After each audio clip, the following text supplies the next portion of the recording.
Kanong Troy Sports Club kan pelong. Yaka first veteran open to all knockout football tournament 2008 Rio. Hamadan Baden Artificial Turf. Hagashnong long try. Katarik bakhaddo man pinpoy yaki form kandai haka khanyaw tarik ukalalagkod 2008 Rio. Kakusnam yaki nong job. Kadai sanpau hajar tingka yaka ladu but arpau hajar tingka. Yaka kunhun barem haka final.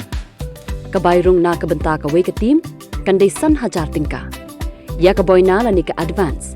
Habban pinpoy lai hajar tingka. Kindonru ki kusnam shimen ban ai daki trophy. Nakabenta u best goalkeeper, best player, top scorer, barka discipline team. Nakabenta ki jingtip ki bakhambanya. Pila bar phone ha kini ki number. Khandai pra nriu lai. San khandai iwe nyaw nriu san. Khandai lai nriu. Khandai pra khandai ar. But nyaw not san iwe ar nyaw lai nyaw.